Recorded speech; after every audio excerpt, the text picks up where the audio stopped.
Well, hello there, and again, welcome to another session on Web Chat. Good to have all of you with us. Again, as you can see, I've got my colleague and good friend with me, Mr. Wayne Hendrix. Hello there, Wayne.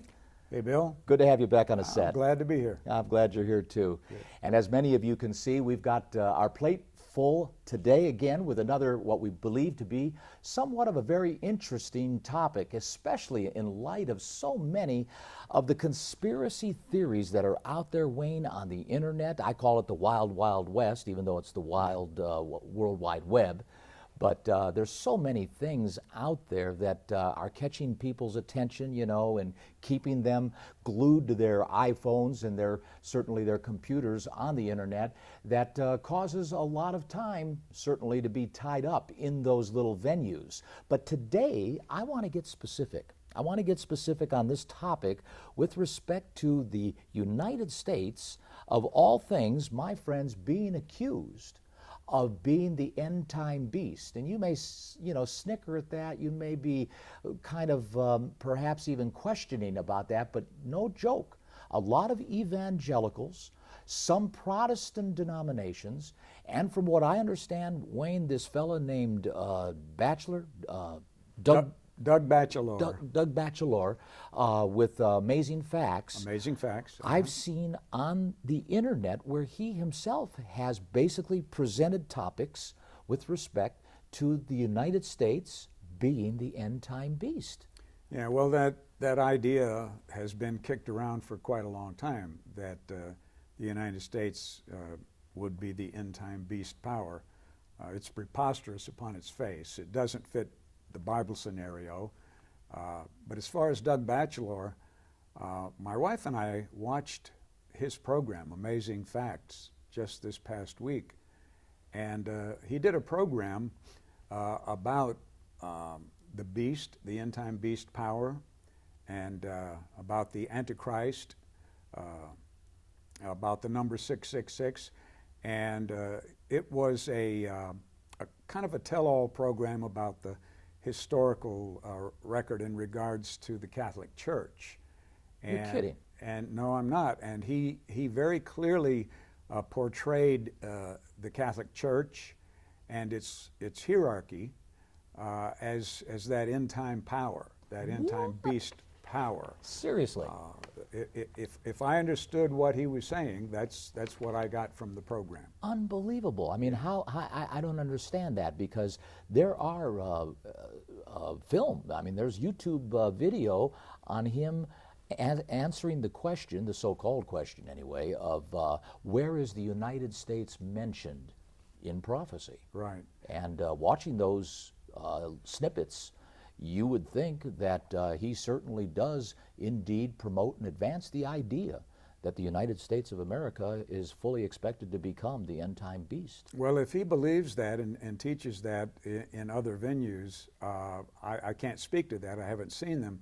But on that particular program, he did not mention the United States at all. Interesting. And he clearly laid all of that on the shoulders of the Roman Church. Yeah. Well, maybe his mind or ideas have changed over the years. In one of the programs, I don't know which one is older than the other or younger than the other, but maybe that's how it can be explained, perhaps. And he may see Rome in a much broader context than just the Vatican or the Roman Church. Maybe he sees Rome in the context of Babylon. And certainly there is some truth in that, inclusive. In that understanding. That the authors of the Bible used it that way, as a matter of fact. Yeah. So, but what his intent was from that program was to make it clear to his viewers that Amazing Facts was putting forth the idea that the Roman Catholic Church is the end-time beast that the woman would ride. Mm-hmm. He explained how a woman is, in the Bible is a church and so forth, and he told about the fact that perhaps as many as 50 million saints, 50 million professing Christians, had been slaughtered down through the ages. So he went into some details and stuff. Yes, he did, quite a lot of detail. It was quite an interesting program, and he was apologetic to Catholic people in terms of individuals, and mentioned the fact, correctly so, that there's a lot of very fine Catholic people. But it was a pretty powerful indictment of the Catholic Church. Mm-hmm.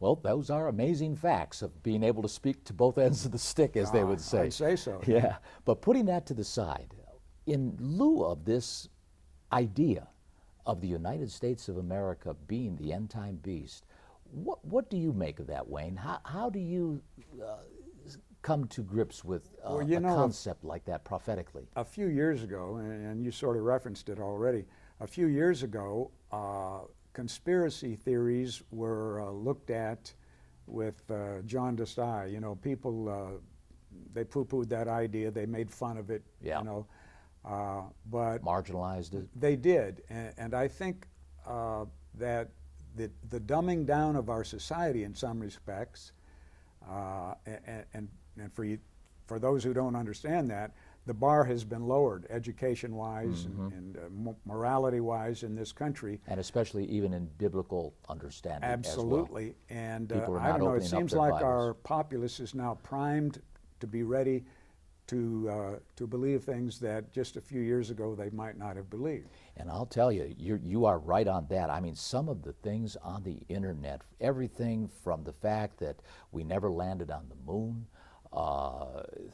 that alien beings are down in Dayton, Ohio. Yeah, you know? yeah.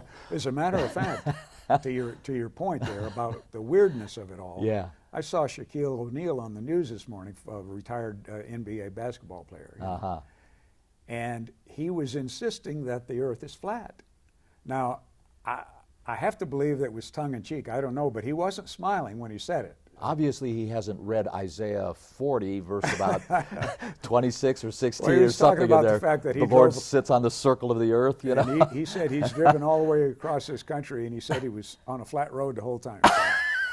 Oh, that was probably tongue-in-cheek, I'm sure. But there is a flat world society, I think, That's still true. existing Yeah, today. Yeah, exactly. But it is amazing how people get captured in this, but it, I think, goes to the point of their illiteracy of the Bible, Bible prophecy, a lot of the historical connection of where this beast is coming from.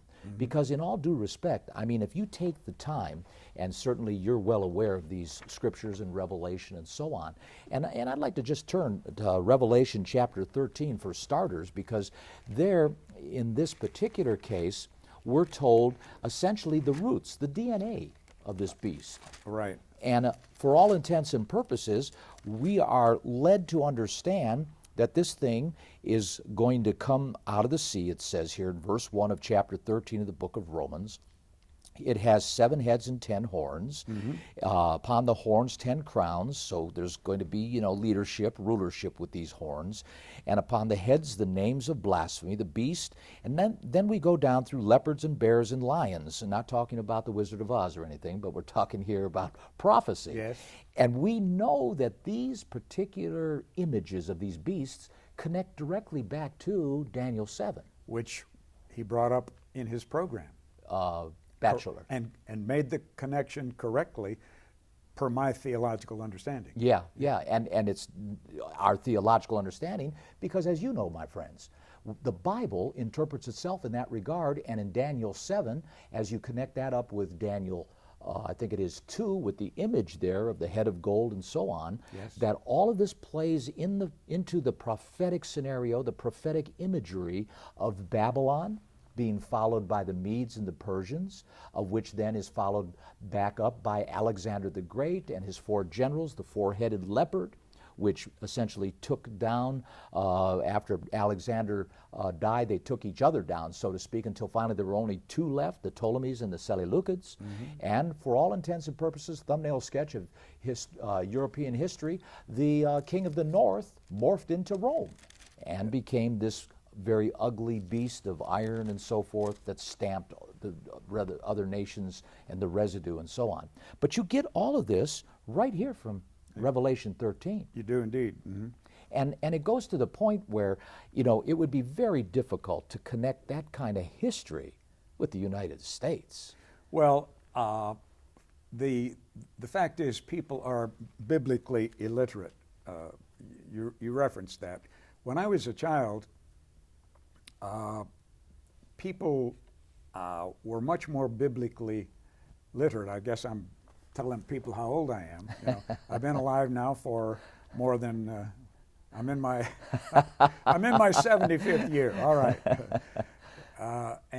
but when I was a youngster going to school, we actually had Bible reading in school. That was a long time ago. It was a long time ago, that's right.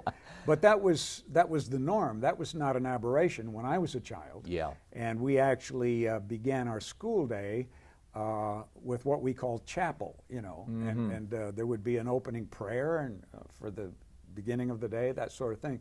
But that illustrates how far we've come since then, of course. Right. All of those things now have been, our Supreme Court in its wisdom has thrown all of that out, and we can't do that anymore. Exactly. You know, because we've got to have separation of church and state. Yep. Which, of course, our Constitution says nothing like that, but that's the way it is nowadays. Oh yeah, yeah. And as a result of that, people have grown up ignorant of the Bible in many respects. And you have pressures, of course, to your point, of the secularization and humanistic approaches now toward everything that our society has kind of turned the corner on, to the point where our educational system doesn't even teach U.S. history even here in the United States. I don't know how much history is really taught in the schools of Europe and so on, going back, you know, to give some kind of orientation of context of your origins and beginnings and what have you. But the fact of it is, again, as you point out, things have changed drastically. Well, the secular progressive, secular humanism, which identifies with the progressive movement, the globalist one world movement. With evolution included. Absolutely. One of the characteristics of that is to alter history, to what we call revisionist history. Yeah, there you go. Because it suits their agenda going forward to obfuscate the way things were backwards, looking back. You know. Because they would prefer a world without borders. That's right. Yeah, we're all one village, like Hillary had written, takes a village. That's right. Yeah.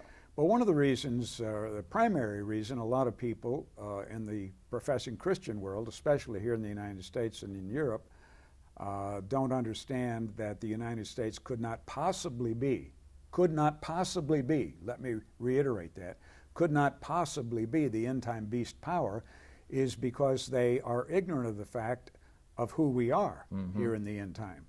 And that the Bible is full of evidence, as is history, that we are indeed the birthright people who have inherited the birthright promises that God made to Abraham, Isaac, and Jacob, that the Lord Jesus Christ reiterated, and that we are indeed the seed of Abraham. And being ignorant of that fact and not understanding that the Bible refers to the United States not by that name, but by the name of Jacob, really prevents people who do not understand that from having a proper perspective about prophecy. And that's a big key, because they trip up on the fact, like over here at Revelation 18, they trip up onto your point about wealth and, the kind of opulence that the United States has experienced. They identify over here in Revelation 18, and I get this in that this is a description of the demise of the beast, but if you read in between the lines, you find out that the beast, for all intents and purposes, was quite wealthy, was quite rich, was a benefactor to the whole world in some respects, like its wealth overflowed its bounds, and as a result, other nations became beneficiaries of its wealth and prosperity. And they point out scriptures like verse 3 of Revelation 18, "For all nations have drunk of the wine of the wrath of her fornication." They had intercourse through export and import of goods and services and other types of assets that they have, shared with. Right. And then you drop down to verse 11, "The merchants of the earth shall weep and mourn over her." This, of course, as I said, talking about the demise of the beast, but nevertheless you see, "For no man buys their merchandise anymore," illustrating that they're sad. They're sad this system Exactly, was because destroyed. the rest of verse 3 there is that the merchants of the earth are waxed rich. That is, they've grown rich Yeah. through the abundance of her Their delicacies. Yeah, they're all through the years of the Roman Church having holding sway politically in Europe. You could not buy or sell really without doing business with the blessings of the Catholic Church. If the Catholic Church didn't want it, it just simply did not happen. Mm-hmm. And they ruled with a strong arm. and indeed they did. Yeah. And the Pope was, he deposed kings and Supreme. excommunicated kings and so forth. Even other popes. And yeah, and so we have examples of kings coming to the Pope, and in ashes and sackcloth, Yeah. so to speak, Humbling themselves. humbling themselves to be granted status in the church once again. Mm-hmm. But what people disregard here, and if you keep reading down through this, you begin to see where in verse 12 talks about all of the wealth and so on, and all of the odors and cinnamons in verse 13, the wine and the oil, the fruits and what have you. Verse 15 says again, the merchants of these things, to your point that you made there in the latter part of 3, which were made rich by her shall stand afar off. Again, as pointed out in verse 11, weeping and wailing because of the destruction of this system that they benefited from and got rich with. But notice this down here, Wayne, in verse 20, it talks about how this system is being taken out by God himself. It says right here, verse 20, rejoice over her, you heavens, and you holy apostles and prophets, for God has avenged you on her. Yeah, that's pretty powerful. That is. And I just have to back up for verse 16 here, because there's no kind of way, from my perspective at least, that you can make these scriptures fit the United States. Listen to what it says. Alas, alas, that great city that was clothed in fine linen and purple and scarlet and decked with gold and precious stones and pearls. That's a perfect description of the Roman Church. Yeah, and its colors. And its colors. Yeah. And the fact that precious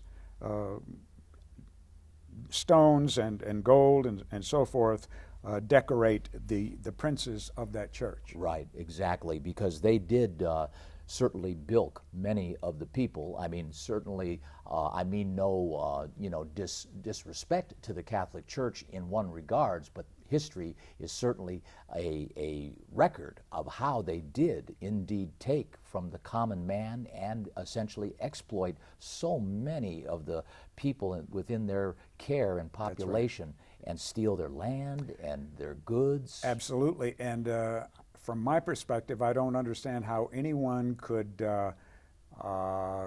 accuse the United States of being guilty of the blood of the saints. Yeah, and to this point, you're right. Look at this over here in verse 24 of this same chapter, the last verse.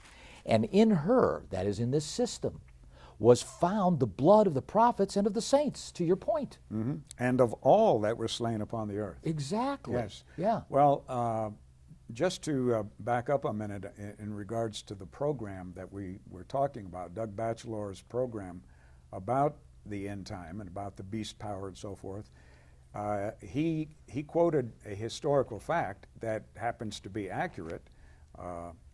And the fact is, the Roman Church has very carefully chronicled its own history. And secular history is also available. And the ugly fact is that the number may be as high as 50 million people that were put to death as a result of persecution by that church. That's the same number generally used for the people, all the people, the fatalities of World War II. Yes, that's right. Yeah. Wow. Well, this is an organization that has held sway since the 3rd century A.D. Yeah. And there was a point in time where the power of the Bishop of Rome, which is the official title, one of the official titles of the Pope, he is the pastor of the Roman Church, literally. But the fact is, the Inquisition did not come to an end until the 1870s. And up until that time, people were still being put in prison, still being put on the rack and tortured. Those kinds of things were still happening. If it matters to you, you can still find the historical evidence for this. Yeah. As a matter of fact, in Europe today, and in Spain and other places, tourists can actually go and see the instruments of torture that are still there from the dungeons and the Inquisition and so forth. I've seen drawings of them, to your point, on the internet, where Right. you Google Yeah. it, you know, Yeah. and they show you some of those. I mean, very, very And horrific I said all that instruments. because I think it's important for us to make sure our viewers understand that we have no animosity against Catholic people. Right. And I have It's just history. I have many Catholic members of my family, and I love them, and I would not consciously, deliberately hurt their feelings. Right, right. I'm talking about what that organization has done. Mm-hmm. That's just simply historical fact, and those facts match what the Bible says here in regards to this end time power. And it's going to happen again. Yes. Over here in Daniel, I bring our attention once more to the continuation of this profiling of this beast. And I'm not going to belabor the whole chapter other than to relate to the fact that there are 4 major beasts here, as we both know very well. And Daniel focuses here in chapter 7 on the 4th one in particular because it emerges and surfaces in the latter times. Mm-hmm. And basically it says here that he was diverse. He says in verse 19, then I would know the truth of the 4th beast, which was different from all the others, exceedingly dreadful, with teeth of iron, nails of brass, devoured and broken pieces, stamped the residue with his feet, and of the 10 horns that were in his head, and of the other which came up, and of whom 3 fell, even of the horn that had eyes, mouth, and spoke very great things. Now we're coming up to where I wanted to go here, whose look was more stout than his fellows. Verse 21, I beheld, and the same horn made war with the saints, prevailed against them until basically the Ancient of Days came, talking about, of course, the return of Jesus Christ and his reestablishment of the government of God on earth, and essentially setting it up there in Jerusalem on the Mount of Olives, and judgment given to the saints of the Most High. And the time came that the saints possessed the kingdom. Again, to the point, the good guys win ultimately, but not before the saints do suffer a lot of horrible, very disgusting and terrible things at the behest of this system that we That's read right. about in Revelation 18.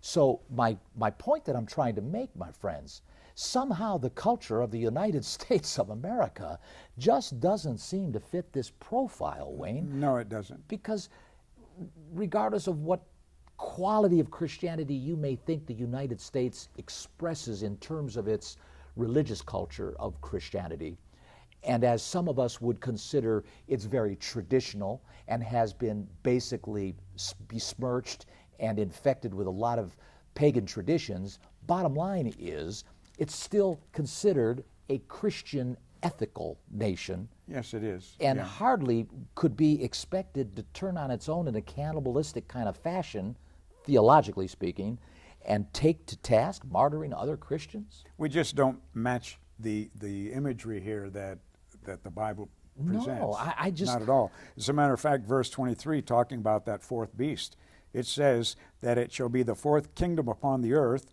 which shall be different from all kingdoms, and shall devour the whole earth, and shall tread it down and break it in pieces. You know, that's not something that the United States is going to be involved in. No, and as a matter of fact, the United States is not known to be a nation builder. No. Generally, as the profile of the United States, the culture of our warring has been, and correct me if I'm wrong, but I mean, I view it in many respects as that of we go in, we break things, we kill people, World War I, World War II, and then we send them money to rebuild it. Yeah, yeah. Well, breaking things and killing people, unfortunately, That's war. That is the reality of war. And if that upsets you, well, it upsets me too. But the fact is, that's exactly what God frequently instructed ancient Israel to do. Right. If you're going to be involved in a war, wars of attrition will eat you up and use your resources. You must get in and get it done and get out. Right. It's completely illogical to do it any other way. And we owe that to the men and women that we send in harm's way to support them in getting it done and getting them out of there. But to my point is that we didn't go in and colonize them. We didn't No, go we in did and not. attempt to control them Right. and make them into a mini micro United States. We didn't build a Roman Empire. Exactly. Right. You could make a better case of that with the United Kingdom, you know, and the British Commonwealth, of which they colonized, almost 14 million square miles of planet Earth, to the point where back in, the early 1800s when they peaked, it said that the sun never set on merry old England because there was so much land they owned. There was always sun shining somewhere in England. Well, that's right. But for the time being, at least, I don't see any evidence of Great Britain regaining its former role of greatness. The kingdom of Britain is really no more in that respect. Those days are gone. It's far gone. Yeah. But staying here in Daniel 7, moving down here a little bit in verse 24, again, profiling, we see this. The 10 horns out of this kingdom are 10 kings that shall arise. Now, if we connect that up with Revelation 17, verse about 11, you'll find that these two scriptures of 24 here and verse 11 there in Revelation match perfectly. You must match it because it matches. And consequently, with that being said, we are told in Revelation 17 that these 10 kings who don't have a kingdom for the time do indeed have opportunity to acquire power with the beast for 1 hour, a short time.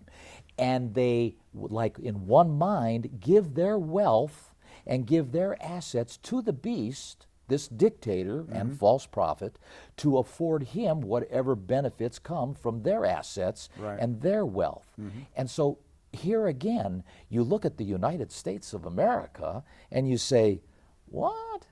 We've got 50 states. Well, I mean, there's not 10. I mean, how do you stretch this? Yes, clearly this entity, this end-time power, is going to be waging war against Christian people. And the world. Right.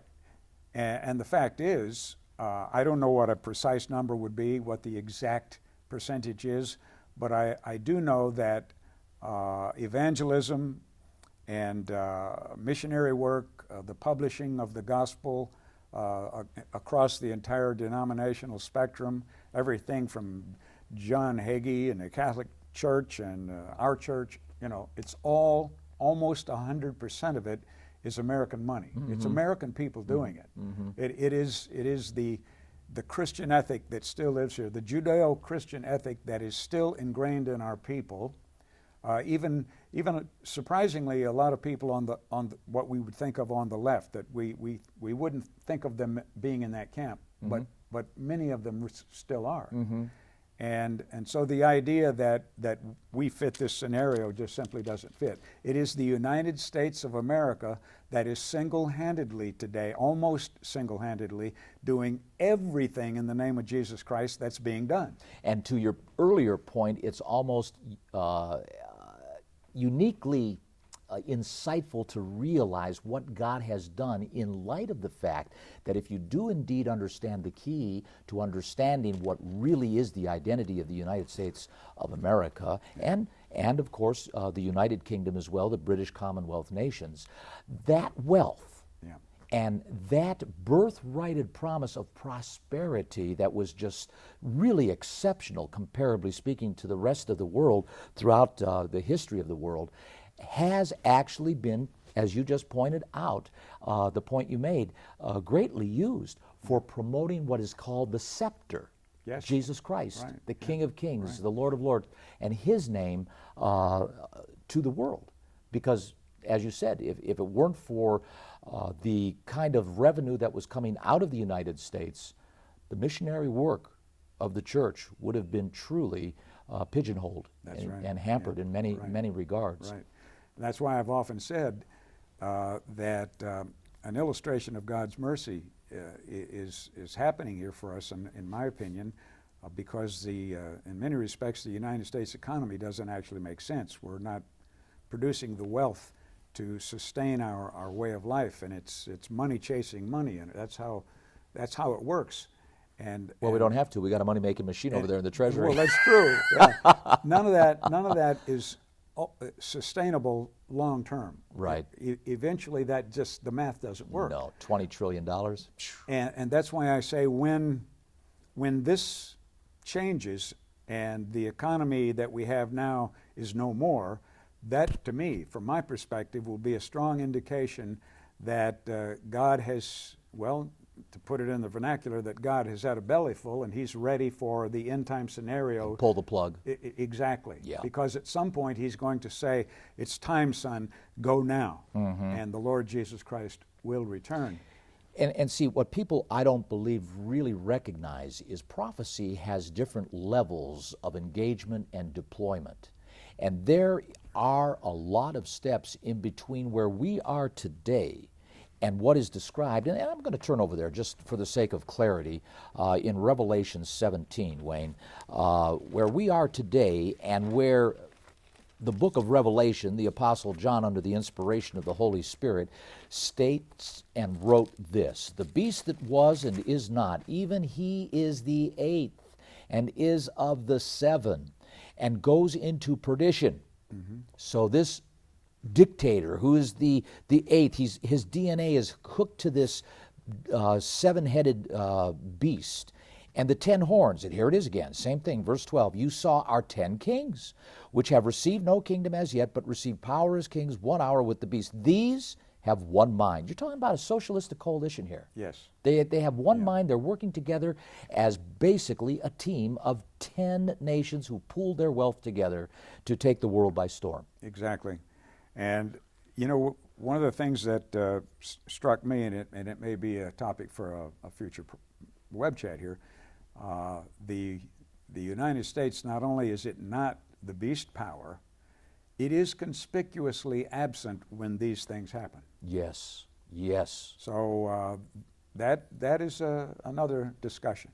And we didn't even touch on, to that point, the invasion of the King of the North, which again, you can make the case very clearly, my friends, of it being the beast invading the Middle East to kick back and to push back on the king of the South. That is a major war. And to Wayne's point, the code names for the United States' true identity in biblical prophecy, like Jacob and like Israel and so forth, are missing, suspiciously missing. They are. And it is interesting Yeah. what happened. And that, like you said, is a subject for another program.